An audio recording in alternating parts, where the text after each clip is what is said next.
자, 자아의 파쇄와 영의 해방, 오늘은 제8장 하겠습니다. 8장을 두 번에 걸쳐서 하려고 하는데, 그러다 보니까 8장이 이제 작은 장으로 3장까지 있는데, 그러다 보니까 이걸 반을 가르려면 2장 반까지 해야 되는데, 그렇게 하기가 조금 뭐해서 오늘은 그냥 1장, 작은 1장 하나 하고 다음에 이제 2장하고 3장 이렇게 할 겁니다. 그래서 오늘은 1장만 하기 때문에 조금 짧아요. 어쩌면 좀 일찍 끝날 수도 있을 것 같습니다. 아마 여러분들도 일찍 끝난다 그러면 왠지 기분이 좋죠.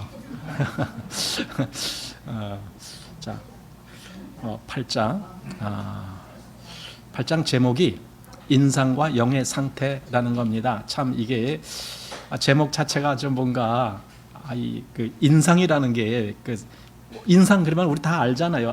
저 사람 참 인상이 좋아. 뭐 이런 거 우리 얘기하잖아요. 그런데 사실 여기서 말하는 건 그게 아니에요. 그래서 오늘 그 얘기를 좀 잘 우리가 보아야 될 겁니다. 한번 보겠습니다. 자, 제 작은 1장이 파쇄와 인상이라고 하는 결국 인상이라는 것이 여기서 말하는 게 뭐냐면은 우리가 보통 세상에서 인상 그러면은 그 얼굴 보고 저 사람 인상이 참 훤해 인상이 참 어떤 사람은 아주 험악해 뭐 이런 거 있죠. 그래서 얼굴만 보고도 저 사람이 뭐 하는 사람인지 대충 알 것 같다 뭐 그런 거 이제 있잖아요. 그런데 여기서 이제 인상은 그런 얼굴 모양보다도 내가 다른 사람에게 어떤 영향력을 주느냐, 그것도 내가 무슨 뭐 말을 하는가 또 뭘 하는가 이런 거에 아니고 그냥 나 자신, 그냥 나 하나 그냥 있는데 그게 다른 사람에게는 어떻게 보여지는가, 어떻게 비춰지는가, 어떤 영향을 주는가, 이런 것을 인상이라고 합니다. 그런데 우리가 어떤 것을 남에게 보여줄 수 있습니까? 어떤 사람은 자기 성질을 보여줄 수가 있고 뭐 이런 거 보여줄 수가 있지만은 여기서 정말 우리가 갈망하는 것은 우리 안에 있는 그 영이 하나님의 역사에 의해서 다른 사람에게 이렇게 보여지는, 다른 사람에게 의미가 전달되어지는 이제 이런 것들을 우리가 원하는 거죠. 그래서 인상. 근데 그 인상, 그 영의 인상이 가려면은 먼저 파쇄돼야 될 것이 있다. 그래서 제목이 파쇄와 인상 이렇게 되어 있습니다. 시작하겠습니다. 우리가 주님의 일을 할 수 있는가는 우리가 무엇을 말했는가에 있지 않고 또 우리가 무엇을 했는가에도 있지 않다. 무엇을 했는가에도 있지 않다라면 도대체 그럼 뭐냐, 이제 이렇게 우리가 생각하게 됩니다. 우리가 주님의 일을 할 수 있는가는 우리 몸에서 나간 것이 무엇인가에 달렸다, 이거죠. 주님의 일을 할 수 있는가는 내 몸에서 무엇이 나갔는가, 나를 통해서 무엇이 저 사람에게 전달됐는가, 여기에 달려있다라는 겁니다. 만일 우리가 말한 것과 우리 몸에서 나간 것이 다르고 우리의 행한 것과 우리 몸에서 나간 것이 다르다면 그것들은 결코 사람들을 도울 수 없다. 그게 뭐냐면요, 말은 참 잘했어. 하나님의 말씀을 잘 얘기하고 진리를 얘기하고 또 뭐 영을 이야기하고 다 말했어. 그런데 실제적으로 저 사람에게 전달된 것은 전혀 그게 아니고 다른 것이 뭐가 나갔느냐, 저 사람이 나를 볼 때에 나라고 하는 어떤 인간을 봤어요. 또는 나라고 하는 육신을 봤어요. 나라고 하는 사람의 어떤 그 성격을 봤어요. 나라고 하는 사람의 어떤 그 얼굴 모양 이런 걸 봤어요. 그런 것만 전달된다라면 나는 전달을 전혀 못한 거죠. 전달을 못한 겁니다. 자, 그러므로 우리 몸에서 나간 것이 무엇인가는 중요한 문제다. 즉, 저 사람에게 나로 말미암아 전달되는 것이 무엇이냐, 그게 중요한 거다라는 거예요. 그건 말로만 되는 것이 아니다라는 걸 알기 때문에 그래서 중요한 거다. 자, 우리는 대부분 누구는 인상이 매우 좋다거나 좋지 않다고 말한다. 이 인상은 어디로부터 온 것인가?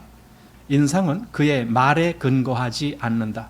만일 인상이 사람이 말에 근거한 것이라면 말을 잘할 때에는 좋은 인상을 주고 말을 잘하지 못할 때에는 좋지 않은 인상을 줄 것이다. 이럴 때 다른 인상에 대해 말할 것이 없게 된다. 그러니까 우리 기본적으로 우리 인간이 갖고 있는 그런 것을 남에게 이렇게 인상으로 보여준다면 그냥 그건 그대로지 또 다른 것이 없게 된다. 그런데 보세요. 그러나 사실은 이것 외에 다른 어떤 기묘한 것이 사람에게 인상을 주는 것이다. 그러니까 우리가 이렇게 보고 듣고 하는 이런 것만 인상이 아니고 또 다른 것이 있어요. 지금 그 얘기를 하고자 하는 겁니다. 사람이 우리에게 준 인상은 사람의 말과 행위 외에 어떤 것이다. 그가 말할 때나 행동할 때 그의 몸에서 나온 어떤 것이 우리에게 인상을 주는 것이다. 그래요. 사실 세상에서도 보면은 말을 잘하고 또 뭐 아주 옷도 아주 잘 입고 멋지게 이렇게 뭐 사는 것 같고 그런다라고 해서 우리가 그 사람을 멋있다 이렇게 말하지는 않잖아요. 그 사람이 실제로 뭘 어떻게 하는지 말과 행동이 일치가 되는지 거짓말을 하는 자는 아닌지 요즘 정치인들을 보면은 솔직히 많은 실망들을 하게 되잖아요. 왜냐하면은 말하고 실제 행동하고가 너무 다르기 때문에 그런 거죠. 그리고 말을 너무 사람들 듣기 좋은 번지르르한 소리만 하게 하잖아요. 그것이 실제적으로 나라가 더 뭐 약해지고 막 이런 건데 막 선심 쓰는 거죠. 그러니까 선거 때만 되면은 그런 걸 잘하잖아요. 정치인들이 선심 쓰는 거죠. 사실은 그게 나라 재산인데 자기 개인 돈으로 선심 쓰는 것이 아니라 나라 재산을 가지고 선심 쓰는 척하는 거잖아요. 결국 나라가 더 가난해지는 거잖아요. 그렇게 되면은. 그러니까 나라는 경제가 바르게 써야 될 때 돈을 지출해야지 그냥 사람들 인심 없는 쪽에다 지출하면은 그럼 뭐예요? 나라가 그냥 가난해지는 거고 또 지역 경제도 가난해지는 거고 그렇게 되는 거죠. 그런데 사람들은 그런 파악을 하질 아니하고 그냥 좋은 소리 여기다 뭐 해준대더라, 야 여기다 뭐 도로 내준대더라, 여기다 뭐 해준대더라. 그러면 무조건 그 사람 찍어주려고 그래요. 그러니까 더 나라가 건실해지고 튼튼해질 그럴 기회를 놓쳐버리는 거죠. 그런 인상. 예. 자, 그게 세상에서도 그런 인상이 있다. 그런데 우리가 말하고자 하는 인상은 진짜 그런 것 말고 또 다른 것이 있다는 걸 말하는 거예요. 사람에게 인상을 주는 것은 다 우리 몸에서 가장 강한 부분이다. 강한 게 다른 사람에게 그렇게 전달이 되는 거예요. 어떤 사람을 딱 보면은 예를 들어 여기 얼굴에 이만한 그 상처 자국이 있는데 그걸 이렇게 막 바늘로 꼬맸다고 한번 해봅시다. 그러면은 남들이 딱 볼 때에 제일 먼저 그거부터 보게 되잖아요. 저 사람 얼굴에 저런 상처가 있네. 혹시 저 사람 조폭 아니야? 뭐 이렇게 생각되는 거죠. 그죠? 이게 얼굴 보고 우리가 느껴지는 거예요. 그러니까 그게 강하기 때문에 그것이 먼저 그 사람에게 전달되는 거예요. 다른 사람들에게. 내 육신에 어떤 강한 것이 갖고 있다라면 그게 전달되는 거예요. 내 성격이 예를 들어 어떤 사람은 아주 성질을 잘 내는 성격을 갖고 있다. 그러면 다른 사람들에게 이 사람이 하나님을 전달하지 못하고 자기 강한 성격을 전달하게 돼 있어요. 어떤 사람은 너무 잘 이렇게 뭐 웃는다. 그러면 남들이 볼 때 저 사람은 정말 잘 웃어. 그 인상이 오는 거예요. 그러니까 사실은 그리스도인은요, 내가 성격이 험악하든지 또는 내가 성격이 온화하든지 나라고 하는 그 자체가 죽어야 되는데 그 어떤 것이 살아있을 때는 그걸 가지고 다른 사람들에게 이렇게 영향을 주는 거죠. 그러면은 하나님이 전달되는 게 아니죠. 영이 전달될 수가 없죠. 바로 그 말입니다. 우리 몸에서 가장 강한 부분이 그게 바로 남에게 인상을 주는 것이다. 만일 우리의 생각이 하나님에 의해 파쇄되지 않았다면 우리의 생각은 사려가 깊거나 야만스러운 생각일 뿐이다. 파쇄되는 것이 이렇게 중요해요. 그래서 지금 우리가 이 책을 처음 시작할 때부터 계속 파쇄돼야 된다, 파쇄돼야 된다, 계속 그 말을 하는 거예요. 그 이유는 그 파쇄가 안 된 그것을 전달하면 안 되기 때문에 그래요. 우리는 나라고 하는 인간이 전달되는 것이 아니라 내 안에 영이 전달돼야 되기 때문에, 영의 역사가 나와야 되기 때문에 나라고 하는 인간의 어떤 그 성품이라든가 어떤 이런 것들이 죽어야 되고 파쇄되어야 된다, 그 얘기를 계속하는 겁니다. 자연히 형제 자매를 만날 때 우리는 우리의 생각으로 그들을 접한다. 그러므로 사람들이 우리 몸에서 느낀 것은 그 생각뿐이다. 혹 우리가 비정상적인 감정을 가지고 있어서 우리의 감정이 지나치게 열렬하거나 지나치게 냉담할 것이다.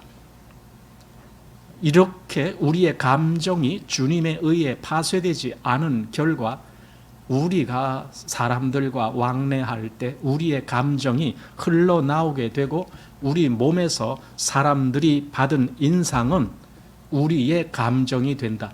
사실 그래서 그리스도인은 이게 파쇄됐다라는 말은 우리가 파쇄됐다 이렇게 말하지만은 로마서 6장에는 어떻게 표현했느냐면 십자가에서 그리스도와 함께 못 박혔다 이렇게 얘기를 하잖아요. 한마디로 죽었다는 거예요. 이게 그리스도인의 그 인간의 모습이 다른 사람들에게 그렇게 보여져야 되는 거예요. 그래야만이 그 사람이 나의 인간을 보질 아니하고 내 안에 영이 그 사람에게 전달될 수가 있는 거예요.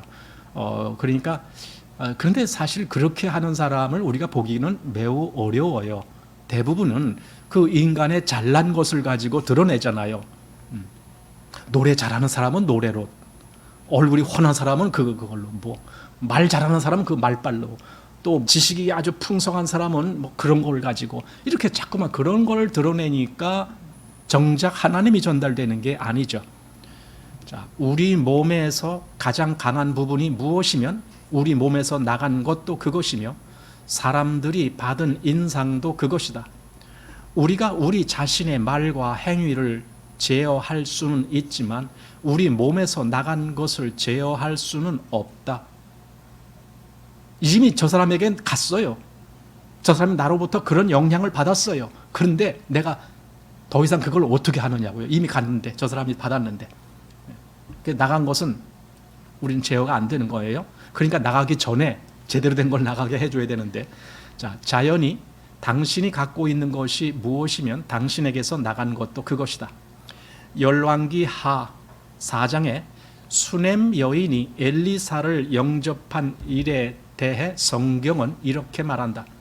하루는 엘리사가 수넴에 이르렀더니 거기 한 귀한 여인이 저를 간권하여 음식을 먹게 한 고로 엘리사가 그곳을 지날 때마다 음식을 먹으러 그리로 들어갔더라.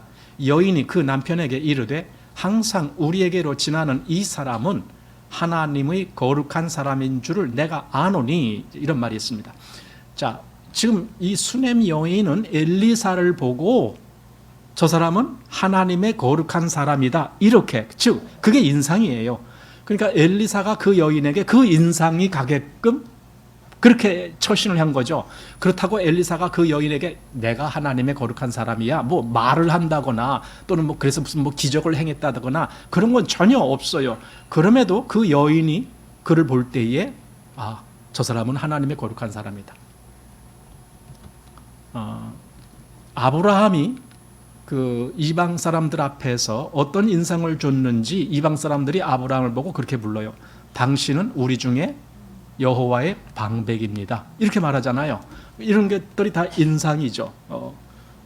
그래서 여기 지금 수넴 여인도 그런 인상을 받았다라는 겁니다.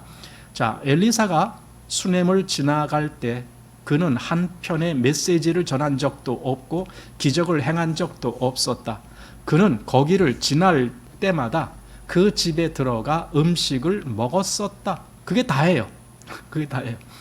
그 여인은 그가 음식 먹는 것을 보고 그가 하나님의 사람임을 알게 되었다. 이것이 바로 엘리사가 사람에게 준 인상이다. 하나님의 사람이다라는 그 어떤 것을 줄 수 있었던 엘리사. 자, 오늘 우리도 우리가 사람들에게 준 인상이 무엇이고 우리 몸에서 나간 것이 무엇인지를 자문해 보아야 한다. 정말 자문해 봐야 됩니다. 과연 사람들이 나를 통해서 무슨 인상을 받았을까? 과연 하나님이라는 그 어떤 것을 받았을까? 나를 통해서 어떤 영의 영향을 받았을까? 아니면 나라고 하는 인간을 보고 그냥 저 인간은 이런 거야 뭐 이렇게 했을까? 뭐 어떤 인상을 줬을까? 예. 우리는 우리의 겉사람이 파쇄되어야 한다는 것을 언급했었다. 우리 겉사람이 파쇄되지 않을 때 우리가 사람에게 주는 인상은 우리 겉사람이게 된다. 그러니까 겉사람이 전달된다는 거죠. 우리가 사람들 앞에 나아갈 때마다 우리는 사람의 마음을 아프게 하거나 자신을 사랑하는 사람이라고 느끼게 하거나 찌르고 강팍하고 교만한 사람이라고 느끼게 할 것이다. 혹은 사람들에게 당신이 총명한 사람이거나 구변이 좋은 사람이라는 느낌을 줄 것이다. 혹 당신은 사람들에게 소위 좋은 인상을 줄 것이다. 그러나 이런 인상들이 하나님의 마음을 만족해 할 수 있는가 이거죠. 그러니까 인간적으로 좋은 인상을 주든 아니면 인간적으로 좋지 않은 인상을 주든 간에 그 전체는 어쨌든 인간이 전달되는 거예요. 그거는 하나님이 전달되는 게 아니에요. 바로 그것이 문제다라는 겁니다. 자, 이런 인상이 교회의 필요를 채울 수 있겠는가? 하나님은 이것만으로 만족하실 수 없으시고 교회 안에도 이런 것은 필요치 않다. 그죠? 인간적인 것은 그것이 아무리 좋아 보이는 인성이라 할지라도 그것이 필요한 것이 아니에요. 교회는 또는 하나님은 하나님이 전달되고 하나님의 역사가 있고 하나님의 영이 나아가는 이런 것들을 원하시는 것이지 교회도 그게 필요한 것이고 아무리 훌륭한 인간이라도 그 인간성이 필요로 한 건 아니다라는 겁니다. 형제들이여, 하나님은 우리의 영이 해방되기를 원하신다. 예, 우리의 영이 활동을 할 수 있고 다른 사람에게 내가 영으로서 영향을 끼칠 수 있어야 된다 그 말입니다. 또한 교회도 우리의 영이 해방되기를 원한다. 그러므로 우리에게 한 가지 큰 필요가 있다. 또한 이것은 아주 중대한 필요인데 그것은 바로 우리 겉사람의 파쇄이다. 만일 겉사람이 파쇄되지 않았다면 우리의 영은 해방될 수 없고 사람들에게 영의 인상을 줄 수도 없다. 겉사람이라는 것이 내 외형을 얘기하는 게 아니라 내 인간성을 이야기하는 거예요. 내 인간성이 파쇄되지 아니하면은 다른 사람에게는 그 인간성만을 전달해 줄 수밖에 없어요. 다른 걸 전달해 주지 못해요. 내가 그렇게 다른 사람에게 많은 하나님의 말씀을 전했는데도 열매가 없다. 그랬을 때 우리 생각해 봐야 돼요. 내가 저 사람에게 전달해 준 게 뭔가? 내가 저 사람에게 정말 아주 친절하게 그렇게 대해 줬다. 근데 저 사람한테 아무런 영의 영향력이 가지 않았다. 그 사람은 내 친절을 좋아하고 고마워했을지는 몰라도 그 사람에게 하나님의 역사가 일어나질 않았다는 거죠. 그럼 이게 문제라는 거죠. 그러니까 인간성이 좋으냐 나쁘냐 그건 다 파쇄돼야 되는 문제다 이거죠. 자, 어떤 형제가 성령이라는 주제로 설교를 하는데 그의 모든 말과 모든 태도와 인용한 이야기들이 다 자기 자신으로 충만되어 있다 하자. 그러니까 자기가 잘난 거예요. 한마디로 잘나서 성령이 뭔지 이런 것도 아주 말을 잘하고 성경도 잘 인용하고 하면서 그래서 아주 설명도 잘하고 이렇게 다 잘했다는 거예요. 그런데 결국은 그게 뭐예요? 그 사람이 똑똑해서 잘난 거죠. 바로 이거죠. 앉아서 그것을 듣기란 정말 괴로운 일이다. 아니면 사실은 어떤 사람들은 그런 걸 좋아하는 사람들도 있어요. 괴로운 게 아니라 박수 쳐주는 사람도 있어요. 인간적으로 잘난 걸. 자, 그의 입에는 성령이라는 말이 가득하지만 그의 온몸은 자아로 가득하다. 전한 것은 성령이지만 사람에게 준 인상은 자아이다. 이것이 무슨 소용이 있겠는가? 예. 그러니까 나를 전달해 준 거예요. 나의 그 잘난 것, 나의 그 아주 아주 똑똑하고 지적인 그런 어떤 것, 그런 것들을 다른 사람에게 이렇게 전하게 해줬다. 이건 잘못된 거다라는 거죠. 근데 사실 이런 거 있어요. 설교학이라는 게 있거든요. 설교학이라고 신학교에서 가르치는 학문이 있는데 그 설교학에서 사실 이걸 가르쳐 주질 않아요. 반대를 가르쳐 줘요. 어떻게 하면은 더 호감 갖게, 사람들이 더 집중할 수 있게, 뭐 이런 자기 능력이죠. 그건 전부 자기 개발이고, 그런 것들을 가르쳐 주죠. 진짜 하나님의 영이 역사해야 된다, 이런 문제를 가르치지는 않잖아요. 그러니까 사실 교육이라는 것이 별 의미가 없는 것이 많죠. 자, 전한 것은 성령이지만 사람에게 준 인상은 자아이다. 이것이 무슨 소용이 있겠는가? 그러므로 우리는 교리를 주의할 것이 아니라 무엇이 우리 몸에서 나가느냐를 주의해야 한다, 이거죠. 내가 누구와 이야기를 하거나 교제를 하거나 또는 누구한테 뭐 말씀을 전하거나 모든 경우에 다 이걸 우리가 주의해야 합니다. 만일 당신 몸에서 나온 것이 당신의 자아라면 다른 사람들은 당신에게서 당신의 자아를 느낄 것이다. 당신이 전하는 메시지의 제목이 좋고 당신의 교리가 좋다 한들 무슨 소용이 있겠는가? 하나님은 우리가 교리적으로 계속 진보하기를 원치 않으시고 우리의 자아를 처리하고자 하신다. 여기 교리적으로 진보한다, 이것은 계속 그런 어떤 그 교리적인, 한마디로 성경 지식, 이거예요. 물론 성경 지식이 필요한 것임은 분명합니다만은, 그러나 그것을 지식으로만 전달했을 때에는 그건 하나님의 뜻이 아닌 거예요. 거긴 역사가 있을 수가 없어요. 우리가 원하는 것은 하나님의 역사를 원하는 것이고, 그래서 하나님의 열매를 원하는 것이잖아요. 그 목적으로 우리가 전하는 거잖아요. 저 사람이 날 존경하게 만들 목적으로 전하는 것이 아니잖아요. 그런데 사실을 그렇게 못하기 때문에 계속 사람들이 자기만을 추앙하고 자기만을 존중하고 존경하게 그렇게 만들어버리는 거죠. 이게 바로 교리적으로 계속 진보하는 그런 사람들입니다. 그래서 설교가 아주 매끄럽고 말이 아주 화려하고 아주 뭐라고 할까요? 하나도 졸립지 않게 그냥 아주 뭐 이렇게 청산유구로 뭐 그렇게 한다고 해도 그게 무슨 소용이냐 이거죠. 만일 우리가 다름을 받지 않았다면 하나님의 일에서 우리는 그리 유용하게 쓰임을 받을 수 없게 된다. 또한 이럴 때 우리는 사람들에게 영적인 교리만 줄 수 있을 뿐 영적인 인상을 줄 수 없다. 바로 이게 문제다. 영적인 교리, 그러니까 뭐 성경적인 교리는 이런 거고 저런 거고 그런 건 말할 수 있어요. 그런데 실제적으로 영적인 인상이라는 것은요, 영이 왔다 갔다 하는 거예요. 그 영의 인상을 주지는 못한다. 만일 우리가 전한 교리는 신령한 반면에 우리가 사람들에게 준 인상은 우리의 자아라면 이것은 극히 불행한 일이다. 그러므로 우리는 계속 하나님께서 우리를 파쇄하시도록 해야 한다. 그래서 나를 하나님께 드려야 되는 거예요. 하나님이 하시는 그 모든 그 하나님의 처분에 나는 그대로 복종해야 되는 거예요. 이게 아주 중요한 문제입니다. 하나님께서 거듭 환경을 안배하신 목적은 우리의 그 강한 부분을 깨뜨리시기 위한 것이다. 당신의 강한 부분이 한 번의 강타로 깨지지 않는다면 두 번째의 강타가 있게 된다. 강타라니까 좀 그런데 하나님이 치신단 말이죠. 나를 치시는 그런 것이 한 번 해서 안 되면 또 두 번째 치시고 그런다는 거죠. 자, 그래도 당신이 강하다면 세 번째 강타가 올 것이다.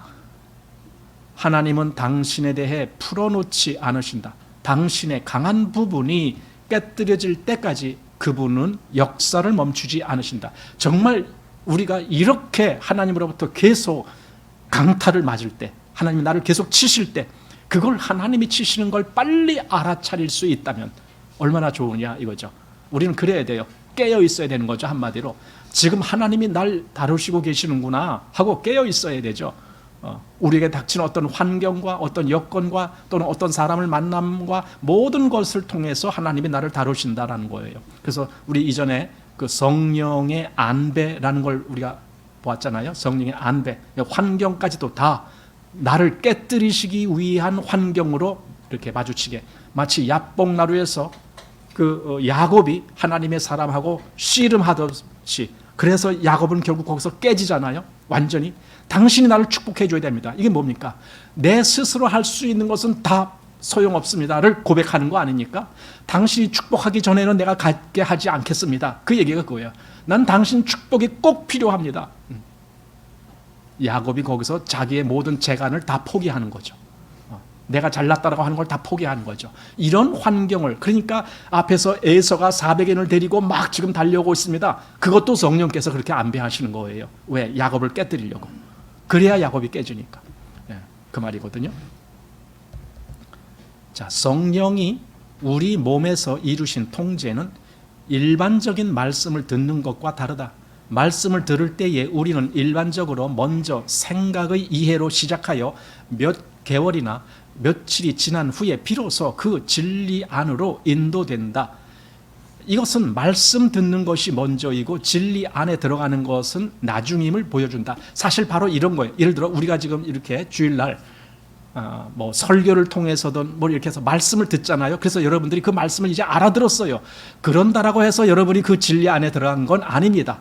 여러분들이 그 말씀을 들었으면 정말 그 말씀을 다시 마음에서 새길 수 있어야 되고, 그 말씀에 자기를 비춰볼 수 있어야 되고, 그 말씀이 과연 내 안에서 살아있느냐, 말씀이 살아있느냐, 이런 것도 해봐야 되고, 그래야만이 결국 자기가 어느 날 깨트려짐을 당했어야만이 그 말씀이 자기 안에서 실제화가 된다는 걸 알게 되죠. 그랬을 때 비로소 그 진리 안에, 내가 그때 들은 것은 벌써 한 달 전이고 아니면 뭐 몇 개월 전이고 그때 들은 말씀이지만 나는 이제 비로소 그 말씀 안에 들어가게 되는 거예요. 이런 과정이 우리에게 필요하다라는 겁니다. 자, 그러나 이제 우리가 말씀을 일반적으로 들었을 때는 그렇게 되지만, 여기 이제 성령이 직접 통제할 때는 또 그때는 또 다른 어떤 역사가 있으면, 그때는 그 즉시로 어떤 역사가 일어나는 거예요.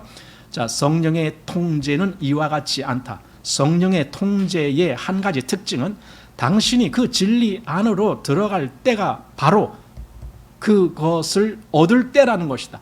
이게 얻는다란 말은 그것을 자기 것으로 만든다, 이렇게 되는 거죠. 자기 것. 이 두 가지는 동시에 이루어지며 먼저 교리를 보고 나중에 그것을 얻는 그런 것이 아니다. 그러니까 성령의 역사에서는 그것이 실제화로 이루어지는 그것을 얘기하는 거예요. 자, 우리는 어리석어서 말씀 듣는 데에는 빠르고 성령의 통제를 배우는 데에는 매우 더디다. 많은 교리는 한 번 듣기만 해도 기억하게 되지만 성령의 통제에 대하여는 10번 환경이 임하여도 성령이 우리의 어떤 것을 통제하고자 하시는지를 모른다. 주님은 한 번으로 우리를 깨뜨리실 수 없을 때 또 한 번 치신다. 그러니까 성령이 지금 나를 다루고 계시다라는 것을 사람들이 잘 모른다는 거예요. 그러니까 이렇게 지식적인 어떤 교리라든가 어떤 성경의 이런 말씀의 어떤 이런 것은 금방금방 알아듣잖아요. 그런데 내 삶을 지금 성령께서 다루시고 계신다, 이거는 빨리 알아차리질 못한다. 우리의 영적 감각이 둔감하다라는 뜻이죠. 바로 그런 것들을 우리가 빨리 알 수 있는, 그래서 깨어있는다란 말이 바로 그런 거거든요. 성령께서 나를 지금 다루시는 부분들을 빨리 알아차릴 수 있는 것, 이게 깨어있는 사람이죠. 성령에 의해 어떤 것을 당신에게 이루기까지 한 번, 두 번, 10번 당신을 통제할 때가 바로 그 진리를 본 날이다. 하나님이 직접 당신을 통제해갖고 성령께서 직접 그 일을 하셔서 당신이 통제당한 바로 그때. 그래서 당신은 어떻게 되는 거예요? 그때 내가 아니구나. 그러니까 야곱에게는 그 야뽕다리에 씨름하는 그 장소가 바로 이걸 얘기하는 거예요. 실제적으로 당신은 그 진리를 본과 동시에 그것을 얻는다. 그러므로 성령의 통제에는 성령의 허물어뜨리심과 세우심이 있다. 당연히 그렇죠. 허물어뜨리고 세우심이 없다면 나는 그냥 황폐하고 끝날 것이지만, 그러나 하나님은 그렇지 아니하시죠. 나를 깨뜨리신 것이 있다면 또한 내 안에서 세움을 받게 하는 것이 있게 만드시죠. 이것이 성령의 역사이다. 성령의 통제를 거친 사람은 진리의 온전함을 얻고 또한 동시에 허물어짐과 세움을 얻게 된다. 허물어지는 것과 세우심이 이게 동시에 다, 그러니까 마치 시소와 같아요. 이제까지는 내가 이렇게 높아졌는데 어느 날 나를 깨뜨리시고 나를 낮추는 순간에 반대로 영이 쓱 올라오는 이런 시소와 같은, 성령의 통제를 받고 주님 앞에서 무언가를 보고 만질 때 당신은 이렇게 말할 것이다. 주님께 감사드립니다. 주님께서 지난 5년, 10년의 시간을 들여 나를 다루신 목적이 바로 이것을 처리하기 위한 것이었습니다. 이렇게 말할 수 있게 되는 거예요. 그러니까 나를 처리하시는 시간, 그것이 10년이 걸렸든 아니면 뭐 5년이 걸렸든 하나님이 나를 그렇게 처리하시려고 그렇게 환경을 안배하셨군요. 이거예요. 그런데 참 10년이라도 다행이라고 난 생각해요. 10년에 한 2곱, 3곱을 곱해도 될까 말까 할 경우가 있을 거예요. 그러니까 이게 얼마나 감사한 일이냐. 만약에 내가 주님 앞에서 깨어지는 그런 경험을 하고 그래서 다시 내 안에 영의 세움을 받을 수 있는 그런 경험을 하는 사람은 얼마나 귀한 사람인가. 이건 보편적인 사람들이 이렇게 되질 않는 것 같아요. 우리가 알듯이 너무나 많은 사람들은 거리가 좀 멀어요. 그러나 하나님을 계속 사모하고 있고 더 그 안에 들어가기를 갈망하고 있는 사람들에게는 이것이 실제화가 될 겁니다. 바로 그것을 우리가 원하는 겁니다. 주님께 감사드리자. 여러 번의 다룸을 받을 때 그것은 실제로 제거될 것이다. 다룸을 받는다는 것은 그 환경에 그 처한 그런 것으로 인해서 나의 그 어떤 그 자아 또는 나의 육적인 어떤 것 이런 것들이 다 실제로 제거되는, 한마디로 파쇄되는 그러한 역사가 일어나게 된다. 바로 그런 것으로 인해서 나를 다루시는 하나님께 감사하자 이겁니다. 감사하자. 그러니 내가 어려운 일을 겪을 때 대개 그거예요. 사람은요 이렇게 어려운 일을 겪질 아니하면은요 이렇게 깊이 생각을 안 해요. 근데 정말 어려운 일을 겪다 보면은 하나님을 더 깊이 생각하게 돼요. 하나님, 나에게 이런 일을 당하게 하신 뜻이 무엇입니까? 내가 그걸 알기를 원합니다. 공연히 나에게 이런 일이 지금 있게 한 것은 아닐 거 아닙니까? 하나님, 이 일을 통해서 내가 무엇을 배우기를 원하십니까? 내 안에서 혹시 깨어지지 아니한 것은 무엇입니까? 내가 그런 걸 더 알기를 원합니다. 이렇게 환경을 통해서 내가 배우는 그런 것들은 내가 좋은 환경을 통해서 배우게 되질 않고 대부분 내게 고통스러운 환경을 통해서 배우게 되는 경우가 더 많게 됩니다. 그래서 고난 당하는 것이 내게 유익이라. 그건 누가 말했어요? 어렵죠.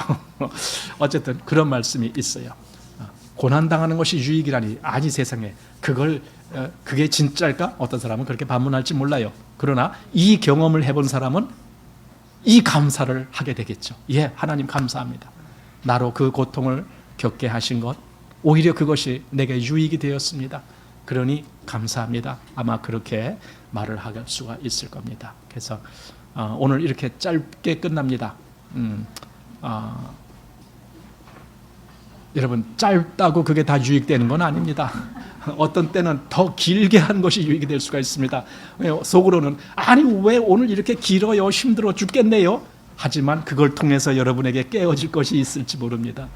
그러니 짧든 길든 뭐 그런 거 신경 쓰지 마시고 언제든지 하나님이 다루시는 그런 것을 내가 빨리빨리 알아차려야 되겠다 이런 생각으로 여러분들이 이런 것을 보았으면 좋겠습니다. 자, 함께 기도드리겠습니다.